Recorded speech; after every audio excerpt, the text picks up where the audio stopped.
Marvel's Eternals has always been destined to be bad. The constant bad reviews by the professional shills made that very, very clear.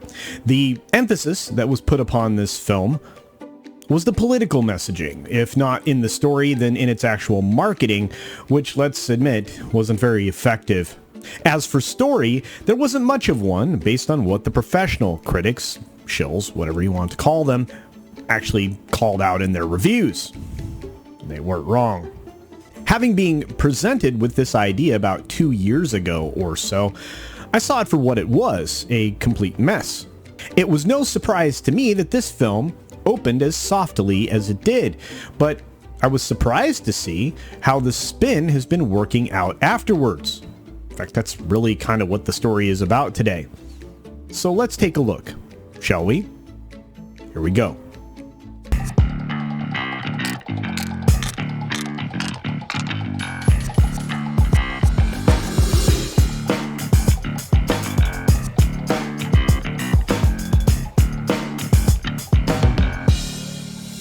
Marvel never seems to blink at $200 million budgets. They can actually afford it.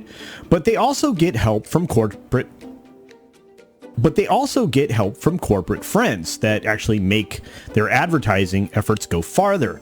The major brands actually really help push much of the messaging, and it gives Disney more than their typical $100 to $150 million in marketing campaigns. In fact, for the Eternals, that additional push was $100 million. Pretty big bonus. And that does help. But even with the increased spending here, this film didn't draw the domestic market that it really needed to in its first weekend. From the beginning, this film had expected to have huge gains. Projections of the original domestic box office had this film over $100 million, which, of course, these results weren't very uncommon before, well, at least before the global crisis, and it was looking like those days were actually returning. In fact, industry professionals had been telling us for a while that it was possible after No Time to Die that we would get closer and closer to those numbers. Well, this one wasn't one of them. You need to add into the fact that the Marvel brand itself is usually a guaranteed winner. Can't even argue with that one. The added bonus here should have been King Kirby himself. I mean, talk about a massive X factor. Kirby's aesthetic was key in these particular books, including its overall presentation. The characters, the story, very unique. Now, the story behind the Eternals is an interesting one. All you have to do was leave the original creator's characters and story to its own machinations. You can weave those easily into Phase 4 or weave Phase 4 into those to tell a better story. For now, we'll have to leave the arguments about this particular poor choice as a kickoff for Phase 4 to some other day. Believe me, I'm sure we'll get to it. After all, in my opinion, there's no argument here. The film and all the buzz around it was, of course, the casting of the characters.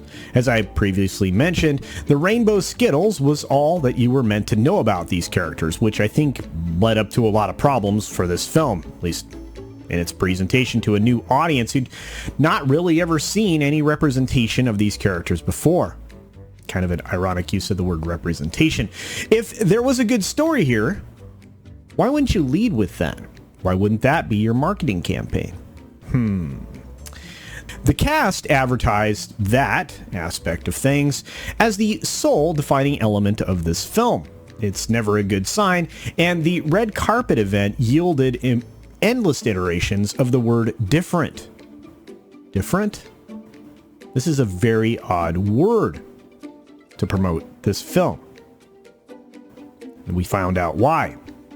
We come to find out that this film was very different, so much so that it abandons the winning formula that grew the greater franchise to legendary status. It's a film for modern audiences, which is the new way of saying it's not for anyone but a tiny fraction of Twitter loudmouths that are influenced by extreme politics, which means it's not for most audiences. It's not a warm film. It's not a funny film. It doesn't have any heart. It has a convoluted, exposition-laden story that has no payoff, but the ham-fisted, the white guy is the bad guy.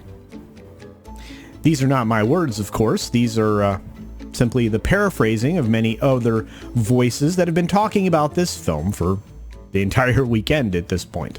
From professional shills to respected independent content creators, the message seems to be the same. This film's a mess. It's a mess. And again, since the film's attributes are not actually the focus of this particular video, let's move on to the meat of this particular story. Let's start with the early projections and the tracking that went along with them. This film was slated to be the first in the global crisis to actually hit the magic $100 million domestic box office open. Box Office Pro had it in the range of $82 to $102 million. It's a pretty big range, but they were expecting it to go in there pretty easily. And they're not the only ones. I saw projections as high as $105 million, which I thought was ridiculous. But hey, Box Office Pro later realized they'd made a terrible and grave error. They revised it heavily downward into the range that I had already predicted, which is between 67 and 85 million. That's a pretty drastic reduction. In fact, it moved the needle 25%. Seems like even they saw the handwriting on the wall when it came to this Phil's outcome, at least as far as their predictions were concerned. Many other outlets out there also followed this same trend. They made the same kind of adjustment. Remember that there was wild speculation about this film setting its own records in the wake of Shang-Chi and the Legend of the Ten Rings. This was driven by a so-called star-powered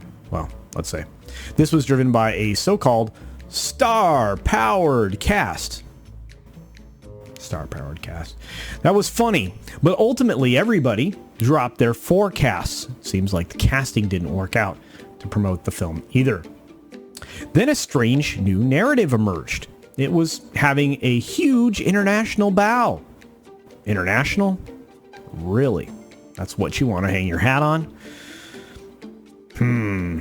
The international number outside of the China bucks have never been touted that much in the US trade magazines. Why is this happening now? Stories like Variety's Eternal soars to 69.5 million wasn't looking all that good to the supposed normies who actually know that this is a disappointing way to tout a film. The anti-audience marketing that was done was definitely going to keep people away from the film in droves here domestically. The effects of this kind of marketing has actually shown itself over the last few years to produce a lot of negative effects, at least when it comes to attendance to a film. Turns out, even the shill media in the trade saw or were told very early on that the sales for this weren't going to make it a success. The story around the film had to be changed, and they didn't want to admit an outright failure. So as usual, the goalposts get moved.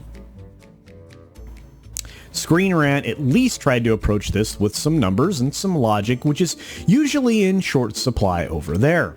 They posit that the film could break even at $400 million. That number, in my estimation, is a little low for a break even, as the marketing efforts for this film alone is more than or equal to its production cost. Regardless, I think we can look at its chances to hit the mark in light of runtime, which is surprisingly long, and believe it or not, Screen Rant calls this out as well. That means there'll be less showings, which means there'll be less audience opportunities to see the film. Actually, they may actually be watching some of our streams. Anyway, with runtimes and the fact that the film could set the lowest possible bar for week-to-week fall-off, this film could struggle mightily to break the worldwide box office of $400 million. It has 13 days before Ghostbusters actually hits the theaters, and at that point, this film would be toast. Really, the second weekend is going to determine if this film breaks even. If it falls off greater than 70%, it won't be profitable, let alone a wash. Let's be clear. This film opened in 24 major international markets. On November 8th, or by the end of November 8th, it had grossed $90.70 million internationally. Domestically, it opened in 4th place for the domestic box office, barely squeaking by Fast 9's opening, which was still at a time with fewer theaters open. The international gross isn't going to have any great gains either. The film won't release in China for a whole host of reasons, and other territories have some religious concerns, although it sounds like there may be some film editing going on to get the most out of those countries. In other words, even with the media trying to pivot the message, once again, moving the goalposts, this isn't going to be the breakthrough film that they wanted it to be. It was never made to be that anyway, to be honest with you. The powers that be at Disney and at many other studios are starting to see the fruits of their political garbage, and they're finding that they're rotten. Just look over at the artificially bolstered RT scores versus critics for that. Does it smell like Captain Marvel all over again? In fact, there are even reports right now, credible ones, that they withheld 20 negative critic reviews as long as they possibly could to artificially keep the score at Rotten Tomatoes higher, because it absolutely would have destroyed this film. Finally, THR went with a completely different spin.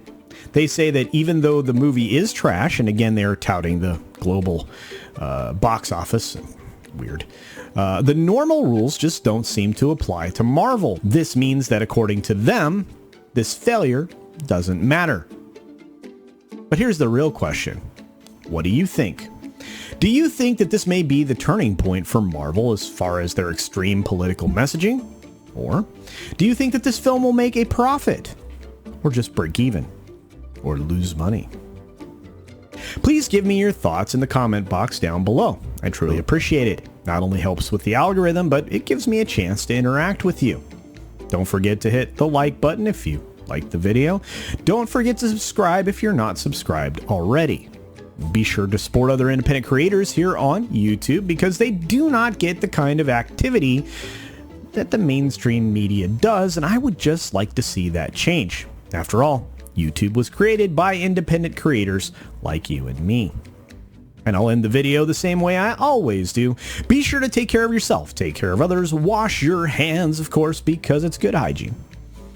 And until next time, bye. Thanks for visiting today. Be sure you're subscribed and hit that for alerts. Yay! Of course, like and share all of the videos that you can, as it helps with the algorithm. Have a great day.